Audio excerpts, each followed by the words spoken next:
안내 말씀드립니다. 잠시 후 2021 제주 디지털노마드 페스티벌이 시작될 예정입니다. 참석자분들께서는 자리에 착석 부탁드립니다. 감사합니다.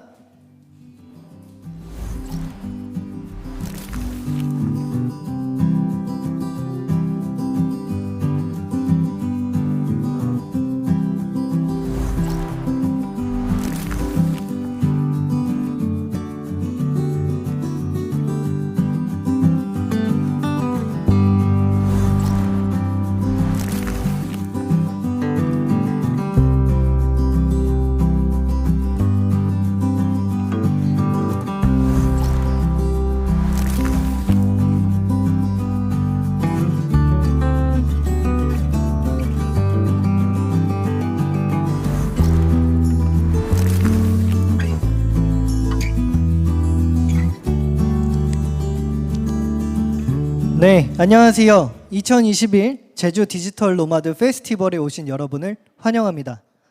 저는 오늘 진행을 맡은 재단법인 넥스트챌린지 이성우입니다. 반갑습니다. 어제에 이어서 스포트라이트 스타트업베이 두 번째 시간에는 드롭박스, 임팩트 컬렉티브, 링크드인 등 글로벌 기업의 리더들을 연사로 모시고 2021 2022 글로벌 서비스 기업의 테크 트렌드 및 ESG 경영에 대한 강연이 진행됩니다. 금일 강연은 코로나 방역 지침을 철저하게 준수하여 운영하고 있습니다. 여러분 모두 안심하시고 즐겁게 즐겨주시면 감사하겠습니다. 또한 금일 강연은 외국 현지와 온라인상으로 연결하여 진행됩니다. 이제 첫 번째 연사님을 박수로 모셔보려고 합니다. 드롭박스에서 데이터 사이언티스트로 활동하고 계신 헬레나님을 박수로 맞이해 보도록 하겠습니다. 큰 박수 부탁드립니다.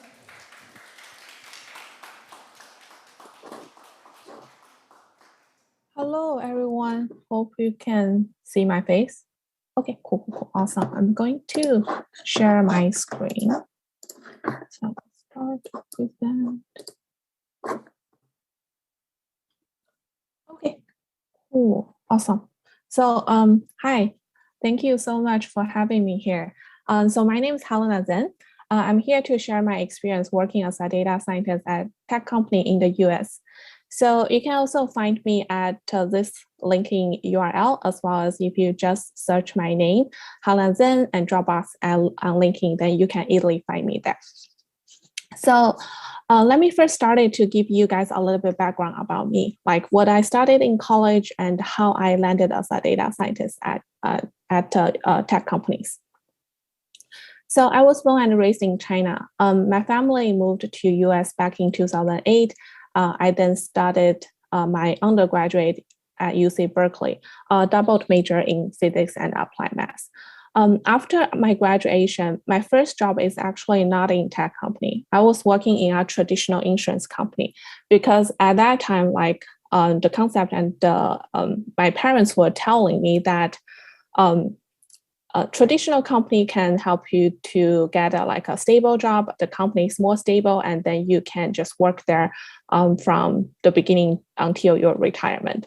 But we also know that back in the past 10 years, tech company was growing so fast, like rapidly, not just in the US, but the entire world.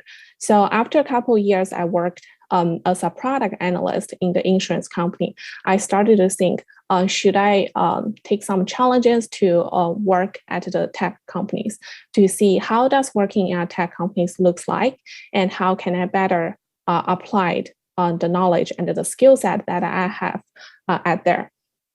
So then I got lucky. I was able to start working at Uber as a data scientist. So after 2 years as a data scientist, I switched my job to Dropbox. So the Uber, both Uber and the Dropbox, they are all tech companies. And as a data scientist, the skill set and knowledge is very transferable. So it is not too hard for me when I started working as a Dropbox, but the product is different. So technical wise, there isn't like a very steep learning curve for me there, but product wise, I have to learn from the consumer product to how does the SaaS product works at Dropbox. So that is pretty much like a little bit about me and a little bit about my background. So what do I do as a data scientist? I usually would like to break my job into 4 parts. The first one would be A/B test and experimentation. So as a data scientist, at both Uber and Dropbox, I'm owning and design the experimentation from the end-to-end process. Like for example, when we try to launch some of the new product features, as well as we are trying to make some product change, we want to understand what is the potential impact that the changes can make to our that can impact to our users as well as our business. So as a data scientist, my job is to conduct and design experimentations that can measuring the potential impact that feature can bring to our users as well as the business that can help the team to make a better decision. If it's a positive impact, then great, we can just launch it. But if it's like a negative or neutral impact, we then need to do a more detailed analysis to find out what is the reason behind it, and also is there any potential iterations and future proposal that we can do. For example, when we are changing our web page design from an old one to a new one, we want to make sure that we are bringing positive experience to our users. So we then do our A/B test to kind of like measuring what is the impact for that to our new users. Is that a positive impact or is that a negative impact? If it's negative, we want to understand why does the user react to the new design, and how can we improve that from the learning. And then the second part is the planning and the sizing. So at the end of each quarter and at the end of the year, the team will like jumping into the roadmap planning and like design process. Like right now, this is where I spend a lot of my time because it's end of the year, and the team is trying to come up with the potential project that we want to work on for the next year. And most of the time, we have more projects that is on our list than the resource we have. And at that time, the product manager will come to me and ask, hey, Helena, can you help me to prioritize which are the ones that we should focus on first? So at that time, as a data scientist, I will starting to evaluate those projects and starting to size what is the potential revenue or like the impact that the project can bring it to us. For example, if project A, the potential impact is 4 to 6 million versus the project B, the potential impact is just 1 million. In that case, it definitely makes sense for us to focus on the project A first and deprioritize project B.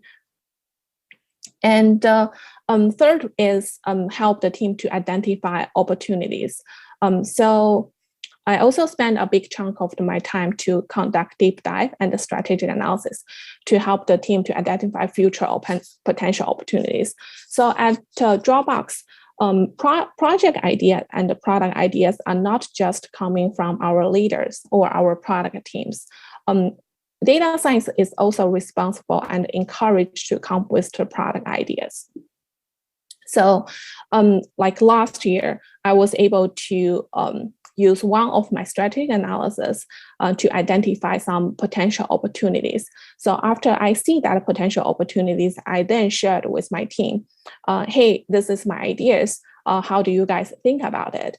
And then my immediate team members all shows very positive impact about my ideas. We then putting a proposal together, what is the game plan looks like, and propose that to our leader team. Once we get approval from our leader team, we started to work on it and start to implement it right away. Last but not the least is define OKR and putting together a dashboard. Dashboard is very important for the team and as well as for the company. It helps the team to monitoring what is our key performance matrix looks like historically, and where are they looks like currently. So we can better understand what is the trend looks like, as well as are we performing towards our goal or not. And what tools do I use? So, like as a data scientist, depends on the purpose. There are a couple tools that I use for data processing. These are the list of tools that I've been used, and each of the tools has its own pros and cons. So for Hive, it can handle bigger data set, but at the same time, it's a little bit slow.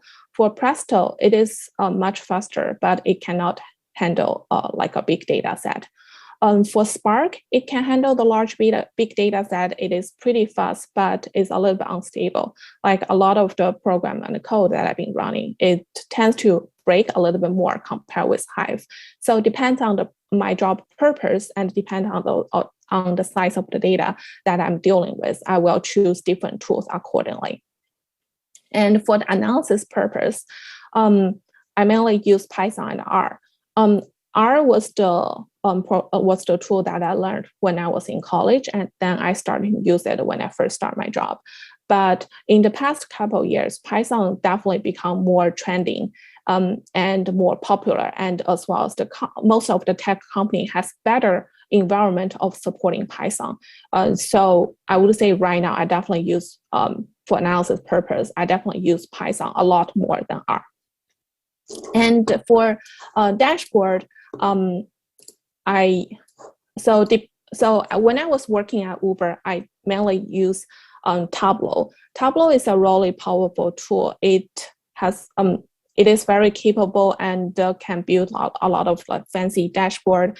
And also it has a better integration with a lot of different database. But at the same time, it's a little bit more expensive compared with Superset and Looker. So at Dropbox, like we were first using Looker, and then now we migrated to Superset. And for like the engineering monitoring purpose, the dashboard are mostly built in Grafana.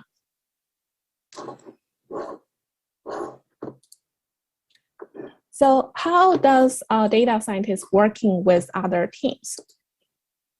So among the most tech company in Bay Area, there are two common data scientist team structure that I have seen. Maybe there are some other ones, but I just haven't had a chance to see them.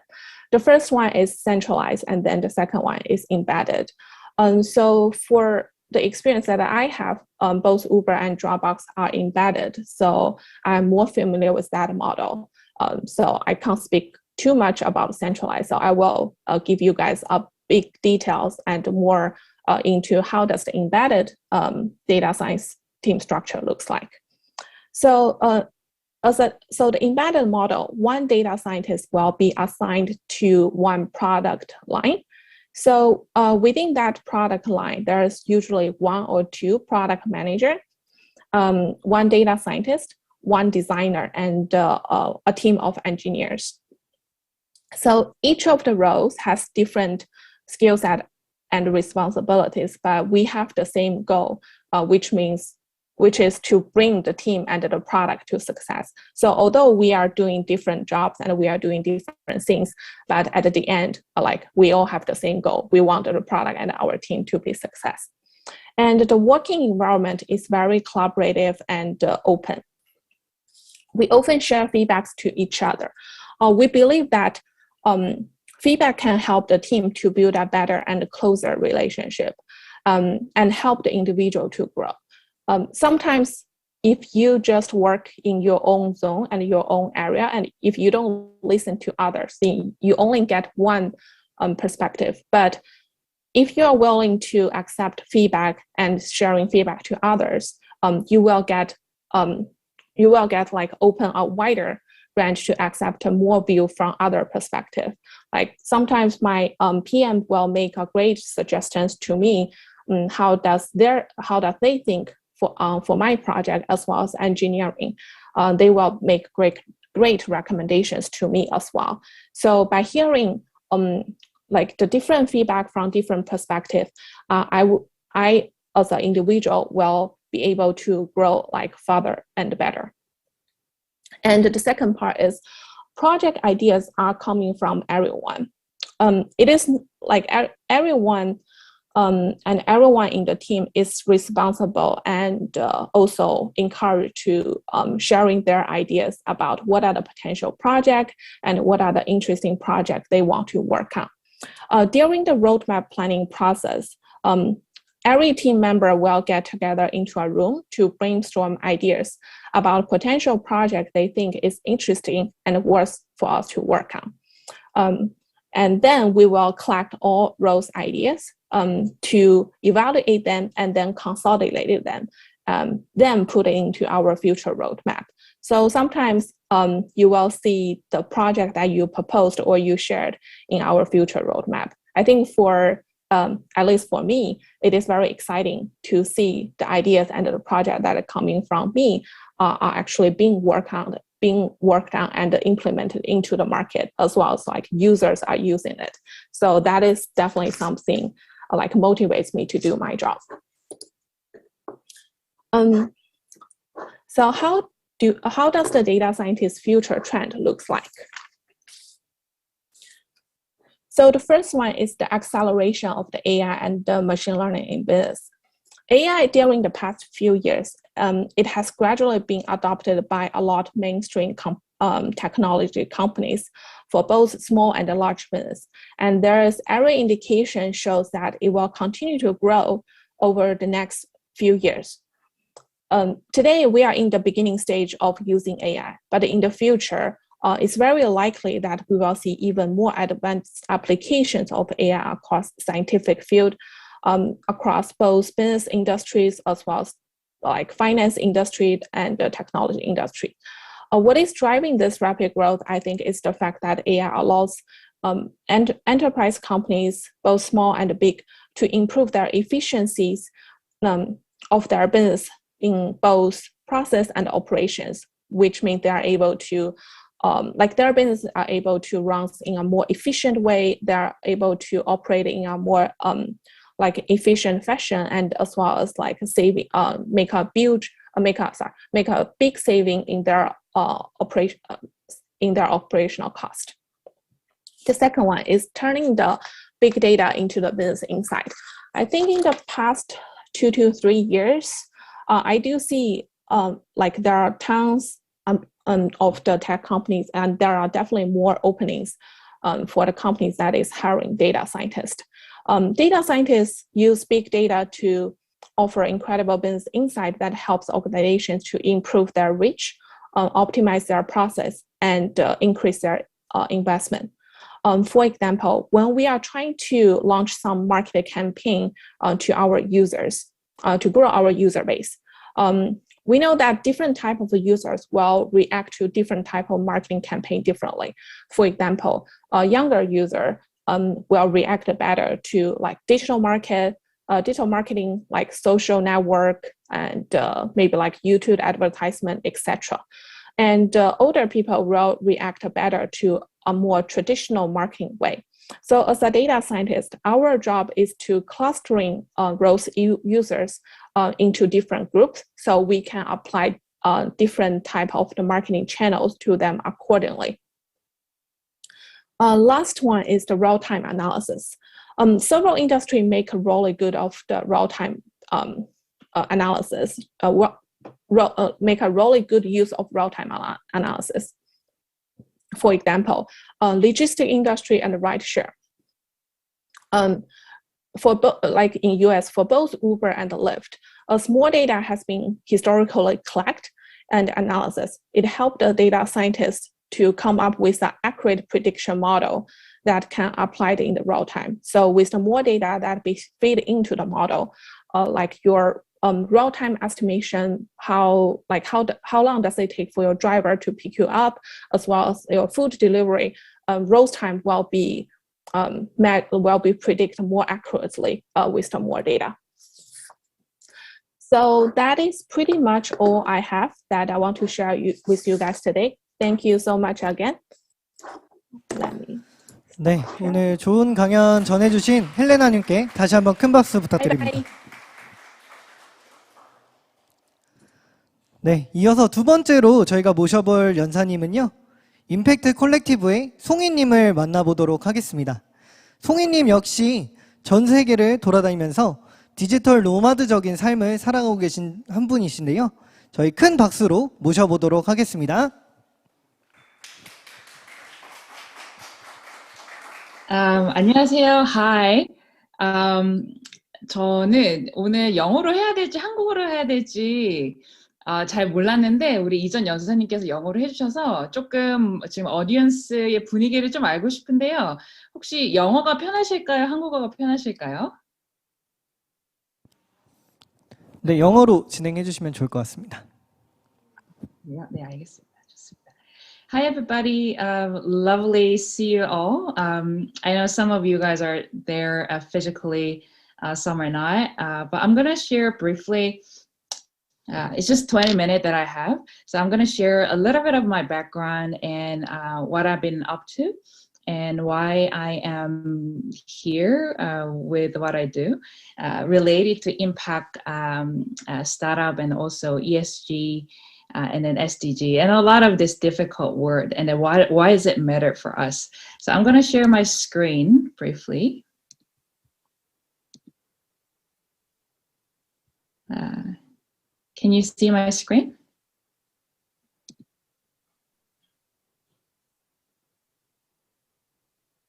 I don't see the screen though. Oh, there we go. Yeah, awesome. Yeah, so I heard that you guys are all digital nomad and also you are either you're a digital nomad or you are working with a digital nomad. I just wanted to kind of raise the questions, you know, what are we doing? You know, we are like traveling around and live the life the way we want, but why are we doing that? I think a lot of us chose to be a digital nomad because we want to be happy, and happiness means for me is creating impact. So I just titled up as creating impact wherever we are, and then whenever we are. So this is me. Here we go. So my name is Songi. I'm originally born in Korea, raised in Korea as well, but I was always dreaming about traveling. So as soon as I went to university, I was traveling around. I studied social work, so I did a lot of international volunteers. So travel has become my DNA, and ever since, I've been traveling to 41 plus countries. I live in the 15 plus different cities, lived and worked. So I was pretty much nomad before the word digital nomad was out there.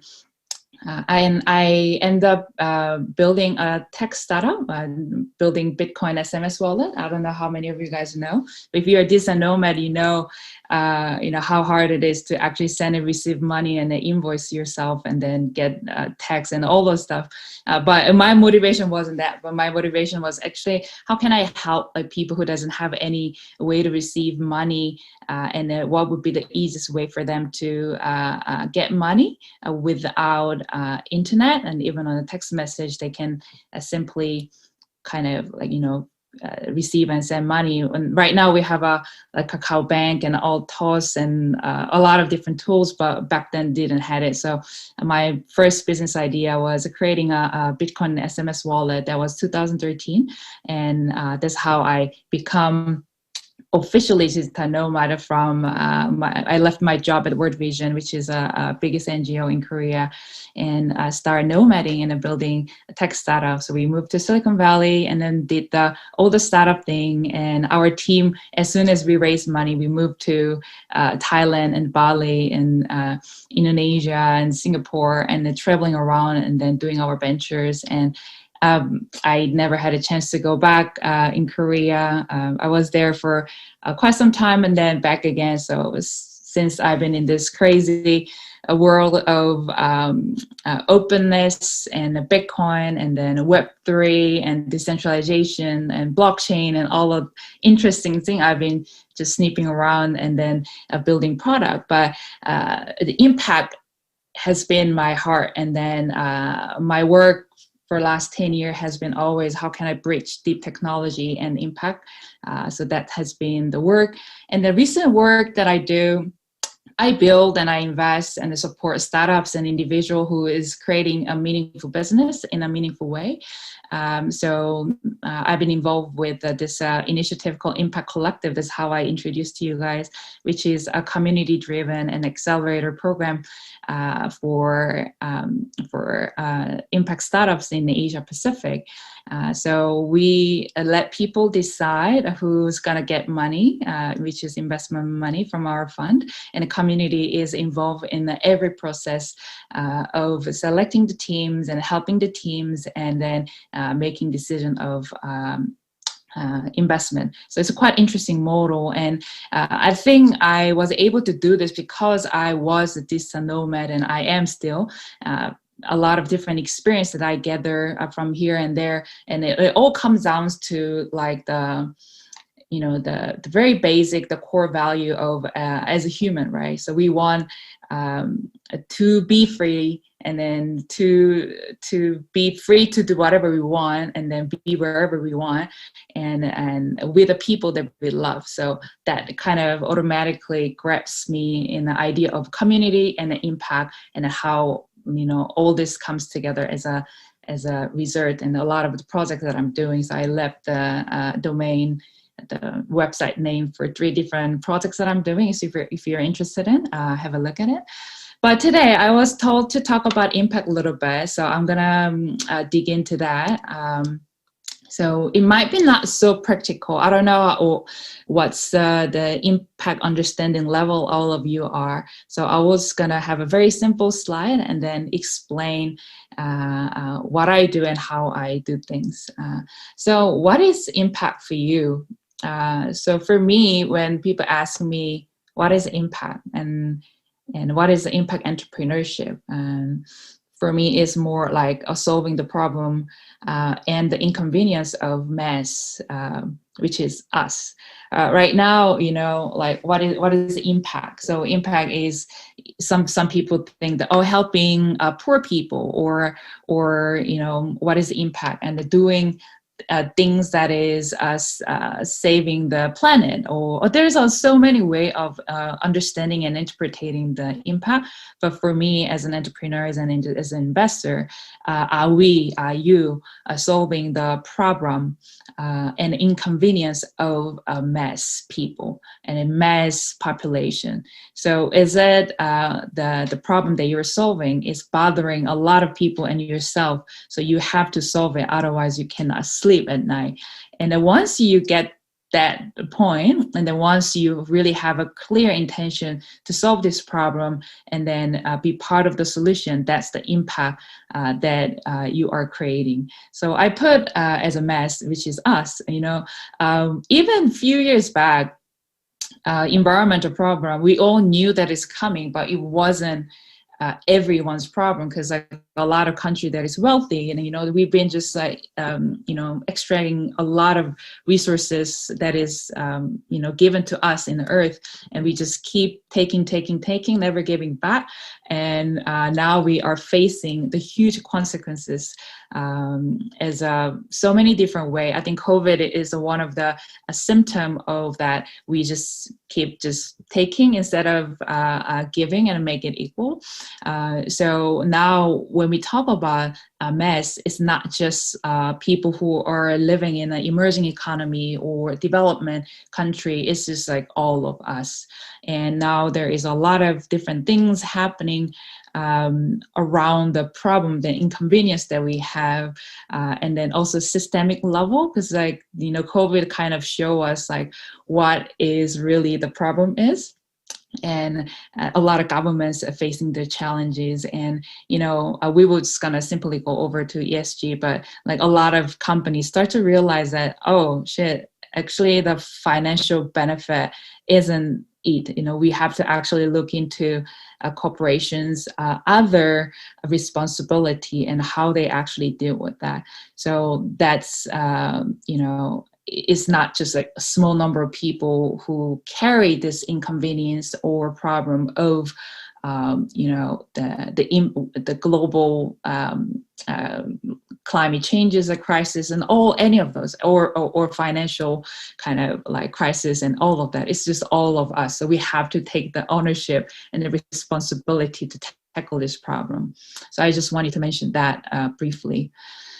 When we talk about impact, it's a quite theoretical, but I'm gonna just point out two different impact measurements and the tools and keywords that we're speaking this day. So I think you guys are very familiar with UN SDG. So SDG is the Sustainable Development Goals, which UN decided to kind of achieve this 17 different goals by 2030. So we have now 9-8 more years to achieve a certain goal that actually kind of supporting and actually help the humanity to keep going on. And SDG is obviously a goal, and a lot of UN agency and every country and even cities sometimes have their own way to achieve this SDG. And then one of my work, Impact Collective, and also the VAC and other projects that I'm doing, a lot of our goal and impact metrics is around the SDG because this is a kind of like the agreement and then promises that everybody kind of made it together. I mean, of course, we didn't as an individual vote for these goals, but our government decided and our UN decided together.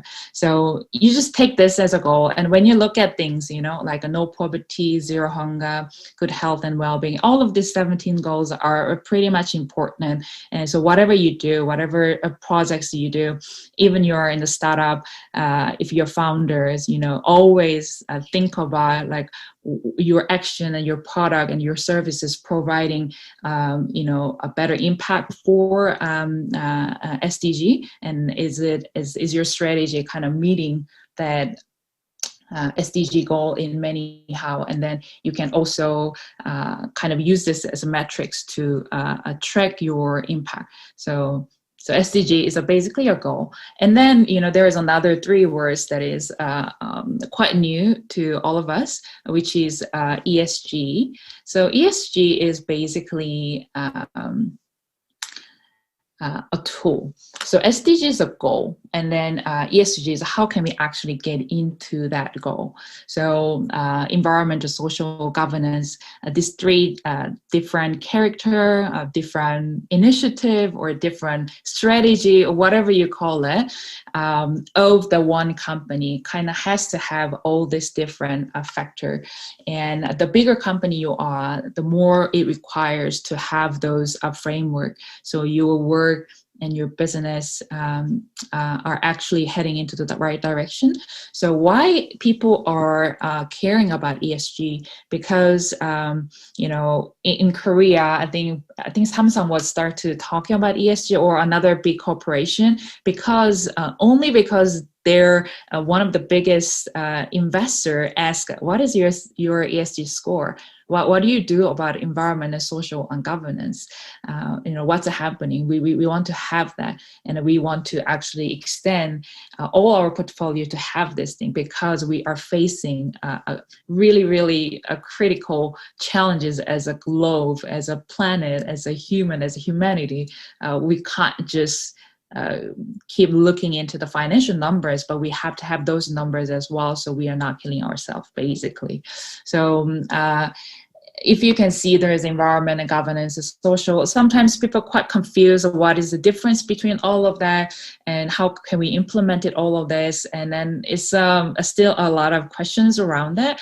And I won't cover this in the next 7 minutes, obviously. So you can just do your own homework, but take this as a tool, and ESG, SDG as a goal.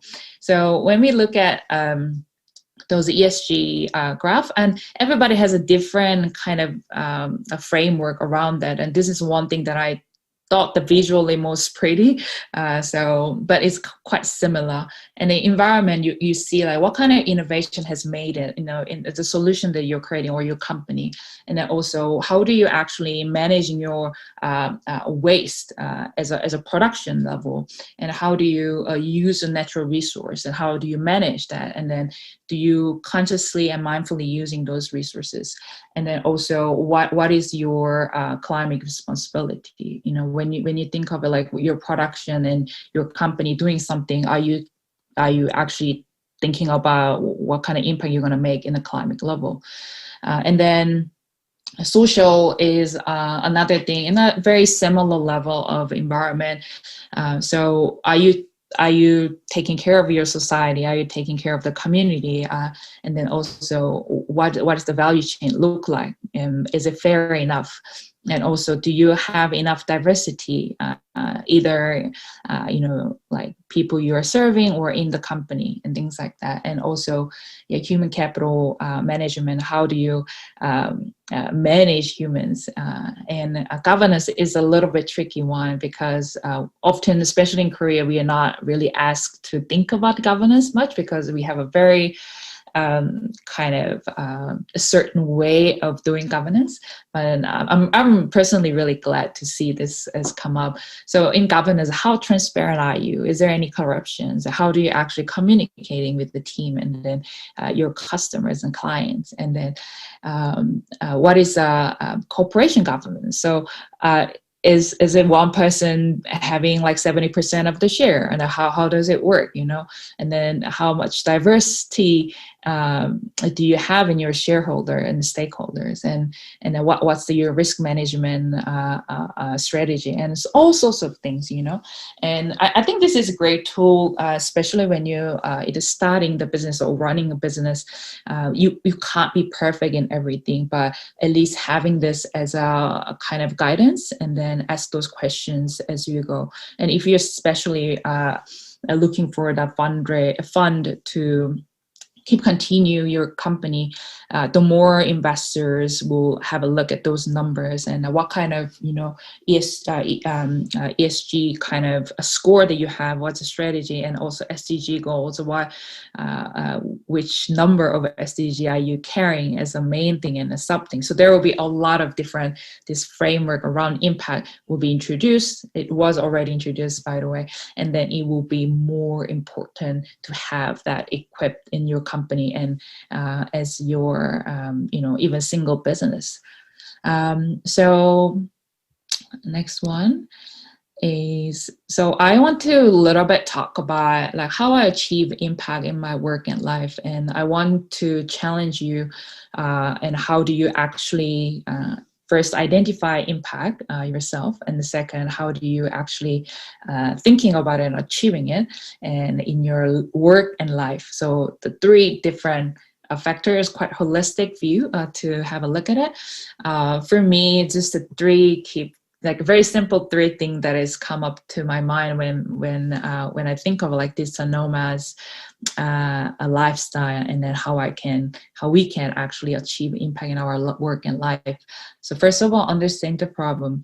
So I started to traveling, and when I first graduated from the university, I told my professor, I'm not gonna go get a job. I'm gonna travel for 1 year and really meeting the older people and different culture that I want to help at workplace. Because without understanding what's happening in the world, what's happening to those people, I cannot help them correctly and in the right way.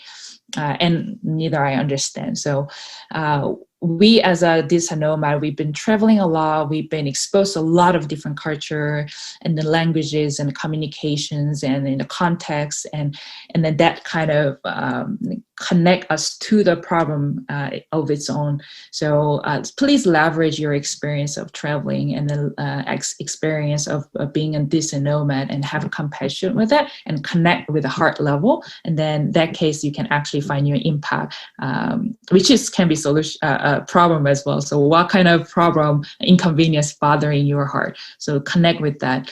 And the second is working with the right people. You know, the one thing that is amazing actually about this nomad is that we can just choose whoever we want to work with. And we have a lot more flexibility in terms of geographic and the time. And we have a lot more freedom than anyone else. So find the right people who actually doing the things that is in an impactful way, and that they have a very clear intention that how they can contribute to the world and we live in, and how they can contribute to the community that we belongs to. So find those people and then build the things together with those people, and that kind of like, you know, one step up to the life that we want, not just the freedom of geographic, but like with the heart, and then with our intention, we're creating something meaningful with like-minded people, and which create a really, really great impact. Third is a little bit mechanic, but like keep tracking the impact. It doesn't have to be, oh yeah, how many, you know, girls is not in our team, or like how many stakeholders do we have, and how all this, not forget about those score metrics of ESG and then SDG, but like identify what kind of action, what kind of, you know, goals that me as an impact maker are identifying those in my life and the work. You know, what is the impact that I'm creating, and what is the goal for me, you know, in a year time or 5-year time or next month, what kind of impact do I want to create, and how I can actually track them. This is a great practice as a business owner, entrepreneurs, and whoever that is, or even individuals, just human being. Just keep aligning yourself with the impact that you're creating, and then that's like a most beautiful thing that you can do. And then as a digital nomad, there is so many things that you can influence in a different way. So my recommendation is to do so. Yeah, I think my time has been up. Again, my name is Song Lee. Thank you for listening for my 20-minute short conversation. You can email me, songy@weave.work, or you can find me either Facebook or Instagram or Twitter at I am Songy. Yeah, so that was me. Thank you so much for listening.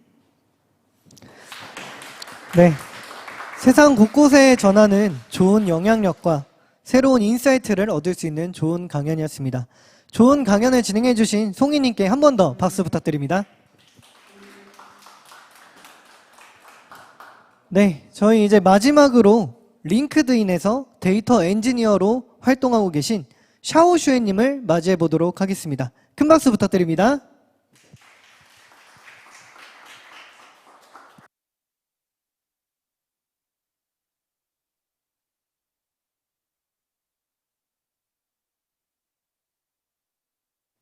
Sorry, I was on mute. Hi, everyone. 안녕하세요. It's my pleasure to be invited today to talk about my experience working in Silicon Valley. And I hope my talk today can bring values to any one of you. Yeah, here's today's agenda. I'll start with talking about myself, introducing myself a little bit, and how I become a data engineer from data scientist. And then I'll talk a bit about LinkedIn data. Lastly, I'll share some of my visions for the future of data. Okay, let's get started. Oops. Sorry. First, let me introduce my dog here. His name is Sake, and he has been a company since working from home. And as you all know that we already started working from home for 2 years in United States, and I've been by myself, and thanks to his company all the way here. Without him, I would not make it this far. So, but like he's now very cranky and wanted to go out. So I do apologize first if he made any noise later during my speech. Okay, let's get started. My journey started as a mathematics student back in 2009 when I learned all the fundamental math methodologies such as calculus, linear algebra, operation research, etc. But as I learned more and deeper into mathematics, I started to doubt that how I can connect those theories with real-world problems. I wanted to learn skills more concrete that's applicable to solve practical questions. So I decided to go to a statistics master's. That was around 2012 when consulting companies, when there's a big predictions of significant shortage of people with analytical skills, and also Obama government at that time largely promoted big data initiatives. So I came to the United States. During my study at UC Davis, I learned statistical programming and some machine learning techniques. I also worked as a research data scientist to help analyze nutrition study results. I then joined Visa as a data scientist at the beginning, but then I transitioned from data scientist to an engineer during my work at Visa. This 5 years at Visa reshaped my vision and career, and I was more exposed to big data technologies such as Hadoop and Spark. But the exposure to the tech stacks are not enough. I wanted to learn more in real tech companies with more adoptions of cutting-edge technologies. So earlier this year, I joined LinkedIn, and here's where I am now. But why do I choose to be a data engineer? As you might notice that I didn't have any engineering backgrounds, but I switched from data scientist to a data engineer in my first job at Visa. I was a data scientist at first in my first team that was not empowered with data engineering experts. So I had to do all the engineering work. Before I could actually apply machine learning models or perform any analysis, I have to join data from multiple resources and do massive amount of cleanup before I could actually perform my work. And then I gradually find the joy of building data pipelines to automate end-to-end data transportations. Also, during my work as a data scientist, I find it's difficult to identify the trends or usually leading to biased results if data has any quality issues. So I believe data foundation is a fundamental to data analytics, which drives companies' decisions. The data science hierarchy of needs visualize a similar story. AI or deep learning is on top of the funnel. It's a very powerful revolution, but without substantial amounts of good data, AI can lose its power. Here is a graph from the interview query blog.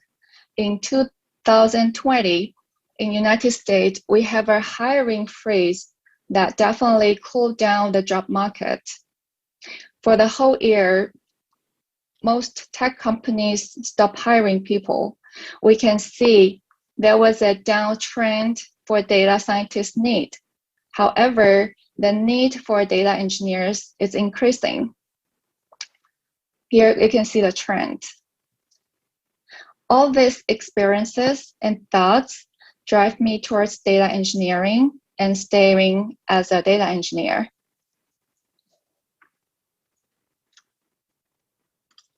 Now,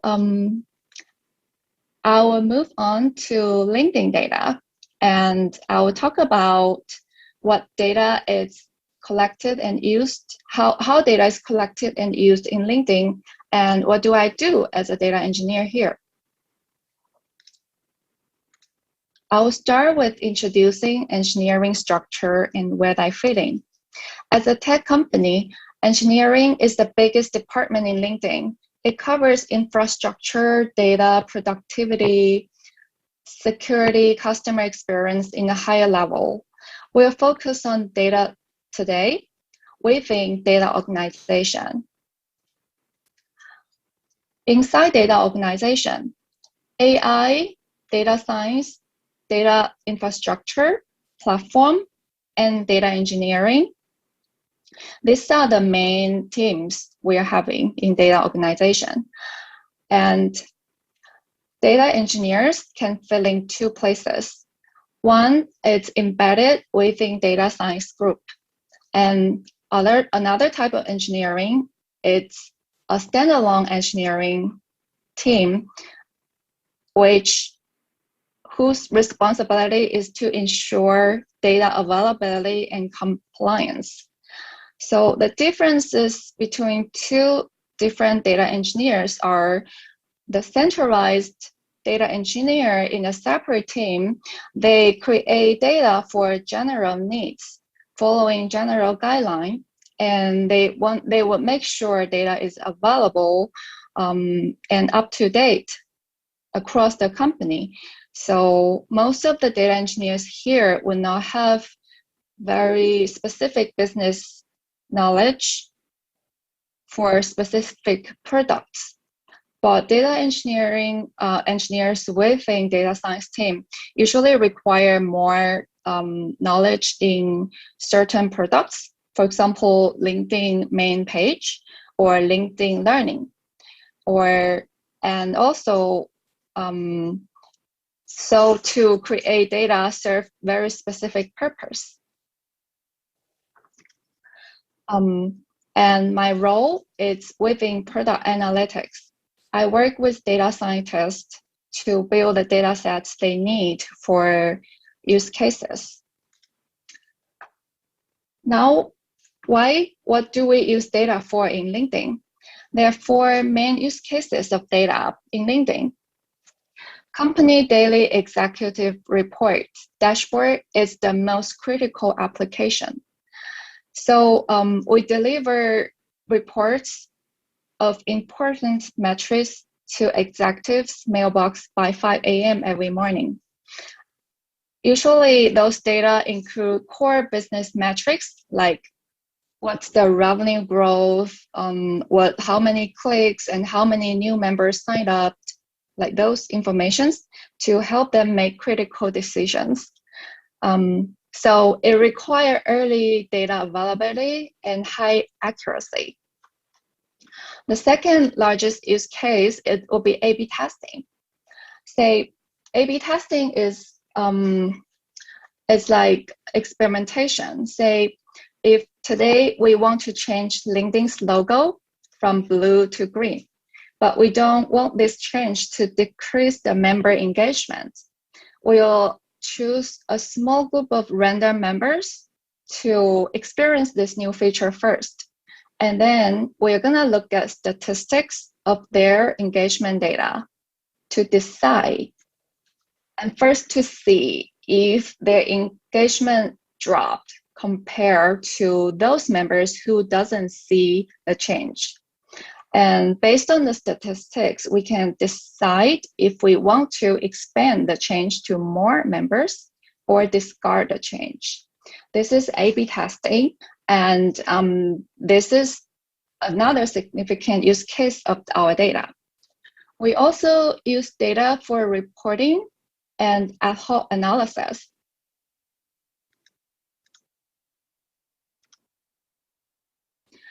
So knowing what we use data for, but what do I do as a data engineer here? I partner with feature engineers, project manager, data scientist, business team or FP, financial planning, accounting team to build the data sets they need and to help them design the metrics and to streamline in our unified metric platform. My main responsibility includes I will design data sets, build high scalable and performant data pipelines to ensure users can read data fast, and efficient. I also design data sets and maintain data quality, consistency, and availability. So I want the data to be consistent across different data sets. And say if I create a data set specific for my team's need, I don't want the revenue to differ within certain range of accuracy from executive report revenue that could be potentially from another data set. And I also make sure data integration with, let's say, experimentation platform smoothly. Also, I build data tools to boost productivity within my team. These are my major responsibilities. But how data is collected in LinkedIn? How data is used in LinkedIn? Here, we have a high-level data pipeline that might help you understand the data lineage. So here, starting from the top left, we can make an example. For example, when user make an action in LinkedIn page, let's say I send Helena a friend's request. This request will be recorded in real time and transported to our offline data store. Depending on the type of data, either it's a member profile, which is more sensitive, or member engagement, which has larger volume. We will save depending, so these two type of data has different characteristics. We'll save them into different type of data stored, depending on their characteristics. Those data are usually unfiltered with massive amount of information, which are not needed. And here's where the data engineers come into the picture. We extract those offline data, filter out those information that are not needed, then apply transformation logics. For example, standardizing country names. Let's say for me, I might put my country name as CHINA, China. Some people might put Chinese characters, and some people will put capital Ks, and I would apply logic to standardize them to the one single unique value. This to ensure the data is consistent across the company. And then depending on the need of the data, either is for tracking or for machine learning or experimentation, we will structure it differently and finally place it into data warehouse.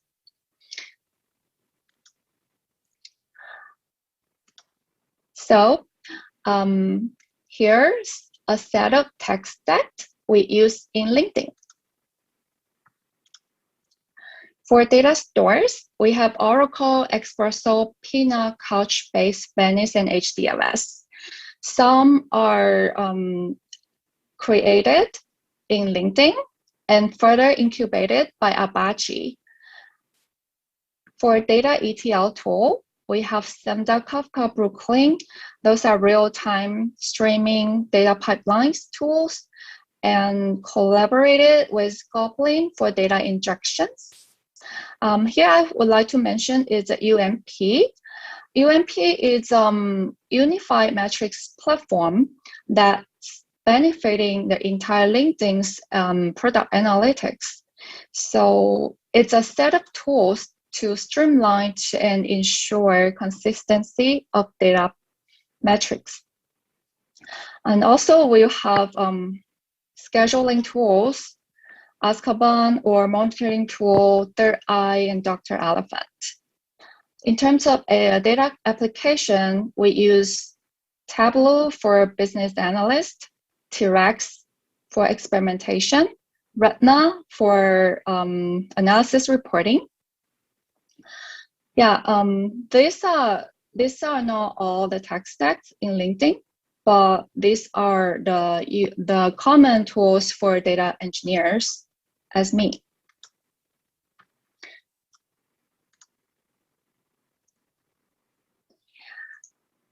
Okay, last, I would like to talk about the future of data and my vision about the trending topics and challenges for data engineers.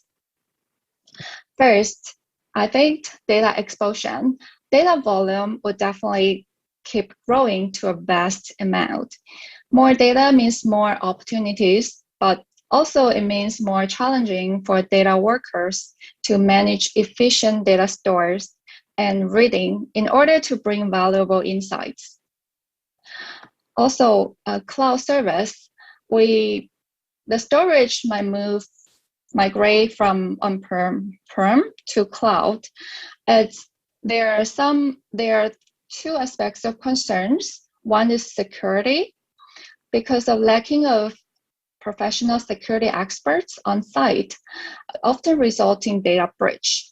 The worst case, a company might lose their reputation because of it. And the second perspective is the cost efficient. When data keep growing, scaling or maintaining clusters on site is very costly compared to paying cloud service. So, and then, yeah, this is the consideration for cloud service. And lastly, I would like to talk about data privacy and security. Data privacy will definitely continue to be a hot topic as more and more information is exposed on the internet. How to ethically collect data and protect user privacy should be a very critical topic for any business. These three trends are somehow related, as you can see, but those are some of my thoughts about the future trends of data. Lastly, I would like to say data is equal to power. It's something we should be scared of and should be used wisely. Lastly, I think for a small thought for startup owners, I think adopting a modern data tech stack earlier on their life cycle is very essential for any small business startups. Yeah, that's all for today, what I'm sharing. And you can find me on LinkedIn. My name is Xiaoxuan Wing, and very nice to meet you today. Thank you so much. 네, 오늘 좋은 강연을 전해주신 샤오슈엔님께 다시 한번 감사드립니다. 이틀간의 강연을 통해서 창업 생태계뿐만 아니라 글로벌 기술 분야 및 경영 트렌드 인사이트를 통해서 창업 생태계 전문가로서의 식견을 더욱더 늘려갈 수 있는 좋은 시간이 되었던 것 같습니다. 2021 제주 디지털노마드 페스티벌 2일차 일정도 정말 빠르게 지나가고 있습니다. 오후 1시부터는 워크 라이프 하모니 월화하 프로그램이 진행됩니다. 제주의 자연을 느낄 수 있는 금오름에서 도슨트와 함께하는 투어가 진행됩니다. 여유롭게 식사하시고 참여하시는 분들은 시간에 맞추어 착석 부탁드립니다. 아쉽지만 저는 오늘 여기서 마무리 인사를 드리려고 합니다. 나머지 시간도 아름다운 자연이 숨쉬는 섬 제주에서 좋은 시간 보내시길 바랍니다. 지금까지 재단법인 넥스트 챌린지의 이성우였습니다. 감사합니다.